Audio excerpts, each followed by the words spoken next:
আচ্ছা, আমাকে একটা কথা বলুন তো, যখন আমরা বড় বড় অনেক শপিং মলে যাই কিংবা খুব বড় বড় কোনো মার্কেটে যাই, গেলে আমরা দেখি না যে অনেক বড় বড় দোকান খুব সুন্দর করে সাজানো, যেটাকে আমরা বলে থাকি ইন্টেরিয়র।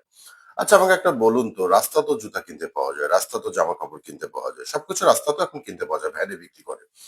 তো আপনি ভ্যান থেকে না কিনে যে ভ্যানে বিক্রি করছে সে তো টাকা ইনকাম করছে। আবার ঠিক একই জিনিসটা যখন একজন মানুষ একটা চমৎকার ইন্টেরিয়র করে ১০টা ১৫টা এসি সেট করে কর্মচারীদের ওয়েল ড্রেস আপ করে তারপর মাসে ৫-৬ লাখ টাকা দোকান ভাড়া দিয়ে প্রোডাক্টটা বিক্রি করছে, সেও বিক্রি করছে, রাস্তাতেও বিক্রি করছে। দুজনের মাঝখানে পার্থক্যটা কোথায়? পার্থক্যটা হচ্ছে ভ্যালু ক্রিয়েশন।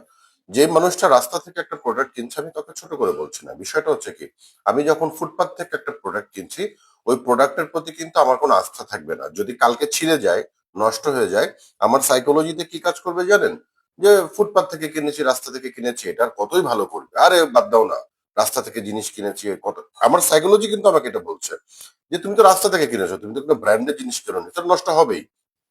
কিন্তু ওই একই ধরনের ক্যাটাগরি প্রোডাক্ট যখন আপনি কোনো শোরুম থেকে কিনেন, যদি নষ্ট হয়ে যায়, আপনার কিন্তু মাথা ছিঁড়ে যাবে। কিরে ভাই, আমি এত টাকাতে জিনিস কিনলাম, নষ্ট হয়ে যাবে কেন? আপনি কিন্তু দোকানে যেতে পারবেন। কেন যেতে পারবেন? এবং দোকানদারও হয়তো আপনাকে রিটার্ন করবে। কেন করবে? Because brand. একটা ব্র্যান্ড, এই যে ব্র্যান্ড, BRAND, ব্র্যান্ড, এই ব্র্যান্ড শব্দটা যে কোনো ব্যবসার জন্য যে কতটা গুরুত্বপূর্ণ, এটা আপনারা বুঝতে পারছেন না। ব্র্যান্ড মানে কি? ব্র্যান্ড মানে ট্রাস্ট। মানুষ কিন্তু অনলাইনে প্রোডাক্ট কিনে না, মানুষ কেনে তার হচ্ছে প্রবলেম সলিউশন। মানে আমার একটা প্রবলেম হয়েছে, আমার ঠান্ডা লাগছে, আমি একটা হুডি কিনবো। আমার হচ্ছে স্কিনের প্রবলেম হচ্ছে, আমি একটা হয়তো ভালো স্কিন ক্রিম কিনবো। আমার চুলে প্রবলেম হচ্ছে। তো মানুষ কি কিনছে? মানুষ তার সমস্যার সমাধানের জন্য একটা সলিউশন চাচ্ছে, এবং সেই সলিউশনের পেছনে গল্পটা কি? বিশ্বাস। অর্থাৎ এই সোয়েটারটা পরলে কিংবা হুডিটা পরলে আমার শীত নিবারণ হবে এবং আমাকে স্মার্ট দেখাবে। এই হেয়ার জেলটা দিলে কিংবা মানে চুলে যদি আমি তেল দিই, তাহলে হচ্ছে আমার চুল পড়া বন্ধ হয়ে যাবে। এই যে বিশ্বাস, এগুলো কিন্তু একদিনে হয় না। এগুলো অর্জন করার জন্য প্রচুর স্ট্র্যাটেজি মেনটেন করতে হয়, প্রচুর ধরনের পদক্ষেপ নিতে হয়, প্রচুর ধরনের পরিকল্পনা করতে হয়। এখন আমাদের দেশে যারা অনলাইনে বিজনেস করছে, অধিকাংশ ক্ষেত্রে মানুষের এই ব্র্যান্ড তৈরি করার কোনো পরিকল্পনা নেই। সবার কথাই হচ্ছে যে ভাই পেজ খুললাম মানে বিক্রি শুরু করে দাও। হয় না। আপনি লিখে রাখেন পেজ খুলে বিক্রি এখন আর পসিবল না। আজকে থেকে 15 বছর আগে হলে হতে পারতো, ওটা শেষ। এখনকার জামানায়, আজকের দিনে আপনি যদি ফেসবুককে বলেন কিংবা অনলাইনকে বলেন, আপনি যদি প্রপারলি এবং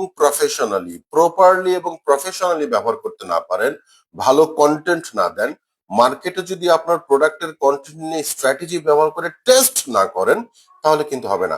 দেখবেন বড় বড় কোম্পানি কি বলে, যে পাইলট প্রজেক্ট। বিভিন্ন মানুষের কাছে মুখে শুনবেন পাইলট প্রজেক্ট। পাইলট মানে কি?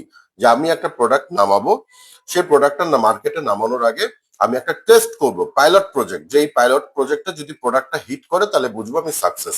তো প্রত্যেকটা বিজনেসের ক্ষেত্রে, বিজনেস ছোট বড় কোনো কোনো ব্যবসা না। অনেকে আমাদেরকে বলে অনলাইনে যে ভাইয়া আমার তো ইনভেস্ট কম, আমি তো ছোট ব্যবসায়ী। দেখেন, ব্যবসা ছোট বড় কোনো ব্যাপার না। ব্যবসাটা হচ্ছে আপনাকে প্রফেশনাল হতে হবে। আপনার টাকা কম, আপনি এখন ব্যবসায় নামবেন না।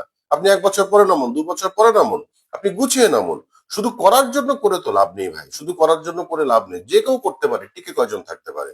এখন আপনি কি করতে চান, না করে টিকে থেকে নিজের একটা গল্প তৈরি করতে চান? সেটা ঠিক করতে হবে। যদি আপনি অনলাইনে বিজনেস করতে চান, করে টিকে থাকতে চান, এবং টিকে থেকে নিজের একটা গল্প তৈরি করতে চান, যে আপনাকে মানুষ উদাহরণ হিসাবে দেখবে, তাহলে আপনারা আমাদের সাথে যোগাযোগ করতে পারেন। কারণ আমরা শুধুমাত্র পেজ করলাম আর 10-20 একটা বুস্ট করে দিলাম, আমরা তাদের জন্য কাজ করি না কিংবা করতে পারি না। উই আর ভেরি প্রফেশনাল, এবং আমরা খুব লজিক দিয়ে কথা বলি, আপনার সাথে লজিক দিয়ে বোঝাবো। কিন্তু আপনাকেও সাপোর্ট দিতে হবে। শুধুমাত্র আসবেন কিংবা আমরা আপনাকে বিশাল স্বপ্ন দেখালাম, ভাই চলে আসেন কালকে লাখ লাখ টাকার বিক্রি, সরি, আমরা ওটা কখনোই বলি না, ভবিষ্যতে কোনোদিন বলবো না। তাই যদি আপনি লজিক দিয়ে কাজ করতে চান, যদি ধৈর্য নিয়ে কাজ করতে চান, যদি প্রফেশনালি আপনি একটা নিজের গল্প তৈরি করতে চান, বিজনেসের গল্প, তাহলে আমাদের সাথে হোয়াটসঅ্যাপে যোগাযোগ করবেন। আপনার অনলাইন বিজনেসের সবকিছু জেনে শুনে বুঝে আপনাকে একটা প্রপার গাইডলাইন দেবো, সেটা মেনে যদি কাজ করেন, এতটুকু বলতে পারি ঠকবেন না। এতটুকু বলতে পারি। বাকিটা তো জার্নি শুরু করলে বোঝা যাবে। ভালো থাকবেন।